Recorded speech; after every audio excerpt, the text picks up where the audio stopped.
தக்காளி மட்டும் மலிவா கிடச்சிதுன்னா, இந்த மாரி செஞ்சு பாருங்க. சூப்பர் டேஸ்ட்டுங்க. இதுவரைக்கும் நம்ம தக்காளி வச்சு இந்த மாரி டேஸ்ட்ல செஞ்சு சாப்பிட்ருக்கவே மாட்டோம். அவ்ளோ சூப்பரான டேஸ்ட்டு. செய்றதுக்கும் ரொம்ப ரொம்ப ஈஸியா இருக்குங்க. இப்ப நம்ம தக்காளி பழங்கள் எல்லாத்தையும் இதே போல தண்ணீல போட்டு கழுவி எடுத்து வச்சுக்கிறோம்.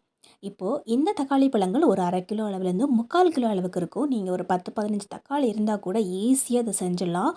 ஒரு டவலோ அல்லது ஒரு சின்ன காட்டன் துணியோ எடுத்துக்கோங்க. இந்த மாரி மேல இருக்கக்கூடிய தண்ணிய மட்டும் இதே போல தொடச்சு எடுத்துக்கலாம். இப்போ எல்லா தக்காளி பழங்களையும் நம்ம வந்து இதே போல தொடச்சு எடுத்து வச்சுட்டோங்க. கத்தி வச்சு இதே போல லைட்டா கட் பண்ணி பார்த்தீங்கன்னா, உள்ள ஏதாவது புழு இருந்தாவோ, அல்லது ஏதாவது அழுகி போயிருந்தாவோ நமக்கு ஈஸியா தெரிஞ்சிடும்.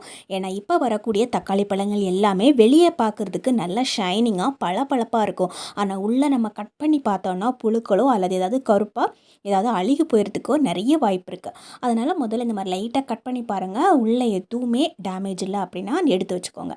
இப்போ நம்ம ஒரு பெரிய கடாய் ஒண்ணு எடுத்துக்கலாம். இதில 2 ஸ்பூன் அளவுக்கு தூள் உப்பு சேர்த்துக்கிறேன். 2 ஸ்பூன் முழுசாவே சேர்த்துக்கிறேங்க. இப்போ நம்ம கட் பண்ணி வச்சுக்கக்கூடிய இந்த தக்காளி பழங்கள், இத இந்த மாரி கவுத்து வச்சுக்கோங்க. அப்பதான் உள்ள இருக்கக்கூடிய அந்த தண்ணி எல்லாம் ஈஸியா அந்த உப்பு மேல படிஞ்சு வரும். அதுக்காக தான் நம்ம இந்த மாரி தக்காளி பழங்கள கவுத்து வச்சுக்கிறோம். நம்ம வீட்ல தக்காளி இருந்துச்சுன்னா, உடனடியா நம்ம எடுத்து அத தக்காளி சட்னி தான் செய்ய ட்ரை பண்ணுவோம். ஆனா, இந்த மாரி செஞ்சு பாருங்க. செம்ம டேஸ்டியா இருக்கும். இப்ப நம்ம இந்த கடாய மூடி போட்டு விட்டுறலாம். அடுப்பு பார்த்தீங்கன்னா, மீடியம் ஃப்ளேம்ல வச்சுக்கோங்க. 1 நிமிஷத்துக்கு அப்புறமா நம்ம கவுத்தி வச்சிருக்கக்கூடிய தக்காளி பழங்கள் எல்லாத்தையும் நிமித்தி வச்சுடலாம்.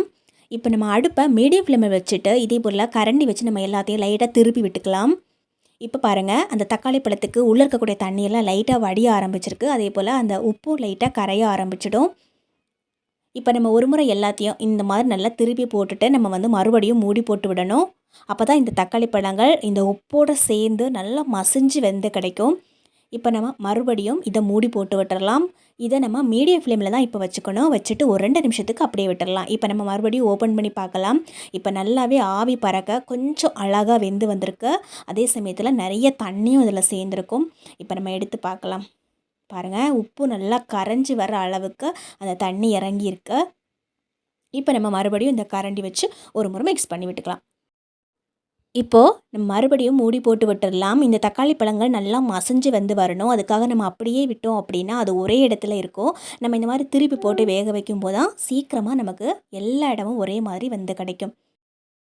இப்போ நம்ம மூடி போட்டு வேக வச்சு 5 நிமிஷம் ஆயிருக்குதுங்க. மீடியம் ஃப்ளேமில் தான் வச்சுருந்தோம். அதுக்குள்ளேயே தக்காளி பழங்கள் நல்லா சூப்பராக வெந்து வந்திருக்கு. இந்த மாதிரி தண்ணி நல்லா விட்டு வர அளவுக்கு நம்ம வேக வைக்கணும். அடுப்பை லோ ஃப்ளேமில் வச்சுக்கலாம். லோ ஃப்ளேமில் வச்சுட்டு மறுபடியும் நம்ம இதை மூடி போட்டு விட்டுறலாம். இப்போ நம்ம இதை திறக்கணும்னு அவசியமே கிடையாது. ஒரு 5 நிமிஷத்துக்கு அப்படியே விட்டு வச்சுக்கலாம். இந்த டைமில் நம்ம ஒரு கடாய் எடுத்துக்கலாம். கடாய் நல்லா சூடாயிட்டு இருக்கும்போது 2 ஸ்பூனுக்கு கடலைப்பருப்பு சேர்த்துட்டு இதே போல் ஒரு முறை இந்த மாதிரி நல்லா வறுத்து விட்டுக்கலாம். கடலைப்பருப்பு நல்லா சூடாகி வரணும், அவ்வளோதான். இப்போ கடலைப்பருப்பு ஒரே ஒரு பருப்பு மட்டும் கையில் எடுத்து பாருங்கள், நல்லா சூடாக இருக்கும். அந்த டைமில் நம்ம இதில் 1 ஸ்பூன் அளவுக்கு வெந்தயம் சேர்த்துக்கலாம். 1 ஸ்பூன் அளவுக்கு தனியா சேர்த்துக்கலாம். கூடவே 1 ஸ்பூன் அளவுக்கு மிளகு சேர்த்துக்கிறேன். இப்போ நம்ம எல்லாத்தையும் ஒரு முறை நல்லா மிக்ஸ் பண்ணி விட்டுக்கலாம். நம்ம முதல்ல கடலைப்பருப்பு போட்டு லைட்டாக வறுத்தெடுக்கும் போது தான் கடலைப்பருப்பு இது கூட சேர்ந்து நல்லா வறுபட்டு வரும். அதுக்காக தான் நம்ம முதல்ல கடலைப்பருப்பை போட்டு இதே போல் வறுத்து விட்டோம். இப்போ நம்ம சேர்த்துக்கக்கூடிய மசாலாலாம் ஓரளவுக்கு நல்லா நமக்கு வறுபட்டு வந்திருக்கு. அதுக்காக ரொம்ப கருப்பாயிடக்கூடாது. இது கூட நம்ம 2 கைப்பிடி அளவு கறிவேப்பிலைகள் சேர்த்துக்கலாம். கறிவேப்பிலைகள் நீங்கள் இன்னும் அதிகமாக கூட சேர்த்துக்கலாம். நல்லா வாசனையும் டேஸ்ட்டும் கொடுக்கும். கூடவே 1 ஸ்பூன் அளவு கடுகு சேர்த்துக்கிறேன். இப்போ எல்லாத்தையும் நல்லா மிக்ஸ் பண்ணி விட்டுக்கலாம்.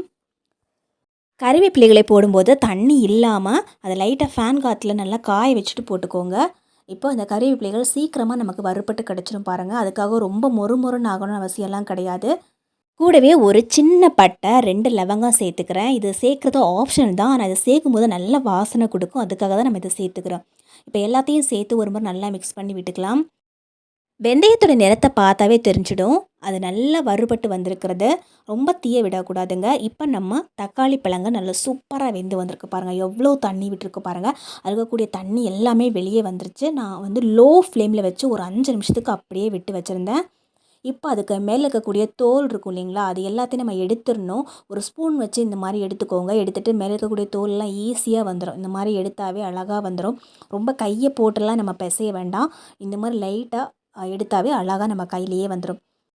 நம்ம கொஞ்சம் பெரிய சட்டியாகவே யூஸ் பண்ணோம் அப்படின்னா நமக்கு அந்த மேலே இருக்கக்கூடிய தோல்லாம் ஈஸியாக தெரியும். அதனால் ஒவ்வொரு தோலையும் எடுக்கிறதுக்கு ரொம்ப ஈஸியாக இருக்கும். இப்போது ஒரு மத்து வச்சு இந்த மாதிரி லைட்டாக இந்த மாதிரி நம்ம தேய்ச்சி விட்டாவே போதும்.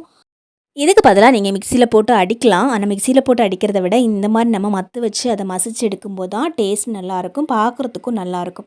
இப்ப நம்ம ஒரு கடாய் எடுத்துக்கலாங்க. இதில 2 ஸ்பூன்லேருந்து 3 ஸ்பூன் அளவுக்கு நம்ம சமையல் எண்ணெய் சேர்த்துக்கலாம். இதில நான் கடலை எண்ணெய் தான் சேர்த்துக்கிறேன். இதுக்கு பதிலா நீங்க நல்லெண்ணெய் கூட சேர்த்துக்கலாம். இது கூட 1/2 ஸ்பூன் அளவுக்கு கடுகு சேர்த்துக்கிறேன். இது நல்லா பொரிஞ்சு வர டைமில 1/2 ஸ்பூன் அளவுக்கு ஜீரகம் சேர்த்துக்கிறேன்.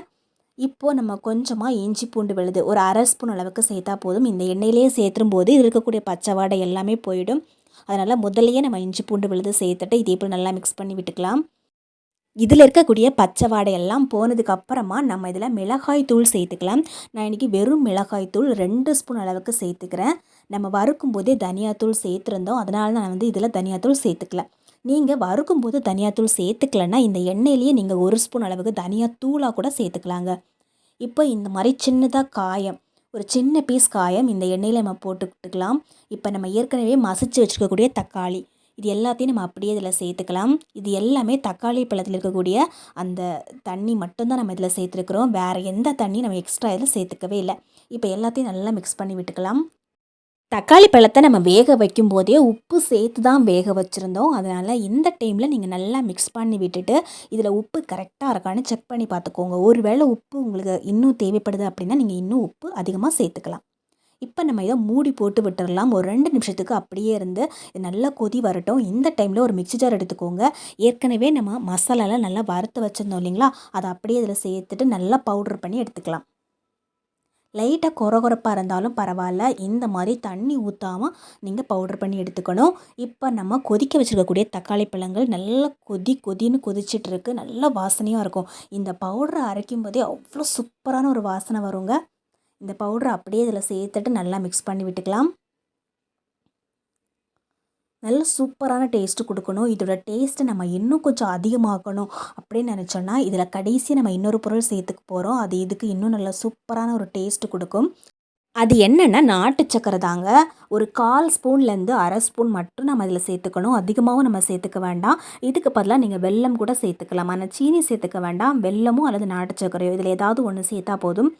ஒரு 1/4 ஸ்பூன் அல்லது 1/2 ஸ்பூன் அவ்வளோதான். இப்போ எல்லாத்தையும் நல்லா மிக்ஸ் பண்ணி விட்டுட்டு இதில் உப்பு, காரம்லாம் கரெக்டாக இருக்கான்னு செக் பண்ணிடலாம். ஒரு 5 நிமிஷத்துக்கு இதை நல்லா திருப்பி போட்டு நல்லா கொதிக்க விட்டு எடுத்தீங்கன்னா இந்த மாதிரி இது நல்லா திக்காகி கிடைக்கும். பார்க்குறதுக்கும் அவ்வளோ சூப்பராக இருக்கும். நல்ல கலர்ஃபுல்லாகவும் இருக்கும். இது நம்ம இட்லி, தோசை, சப்பாத்தி, சூடான சாதம் இப்படி எல்லாத்துக்கூடயும் தொட்டு சாப்பிட்லாம். இது ரொம்ப நாளுக்கு கெட்டு போகாமல் இருக்கும். நம்ம வேலைக்கு போகிறோம், பேச்சுலராக இருக்கிறோம் அப்படின்னா கண்டிப்பாக நமக்கு ஏதாவது இன்ஸ்டண்ட்டாக ஒரு குழம்பு வகைகள் வீட்டில் இருந்தால் நல்லாயிருக்கும் அப்படின்னு தோணும். இது ஒரு சூப்பரான ஐடியாங்க. இந்த மாதிரி செஞ்சு நம்ம வச்சுருந்தோம் அப்படின்னா ரொம்ப நாளுக்கு கெட்டு போகாமல் இருக்கும். நினச்ச உடனே நம்ம இதை ஒரு சைட் டிஷ்ஷாக யூஸ் பண்ணிக்கலாம். எல்லாத்துக்கும் செட்டும் ஆகும். இட்லி, தோசை, சப்பாத்தின்னு எல்லாத்துக்கும் செட் ஆகும். மத்தியான டைமில் கூட நீங்கள் கொஞ்சமாக சோறு வடித்து இந்த மாதிரி கொஞ்சமாக இதில் போட்டு மிக்ஸ் பண்ணி சாப்பிட்டிங்கன்னா அவ்வளோ டேஸ்டியாக இருக்கும். வீடியோ பிடிச்சா லைக் பண்ணி ஷேர் பண்ணுங்கள். கண்டிப்பாக ட்ரை பண்ணி பாருங்கள். உங்கள் ஃப்ரெண்ட்ஸ் அண்ட் ஃபேமிலிக்கு இந்த வீடியோவை ஷேர் பண்ணுங்கள்.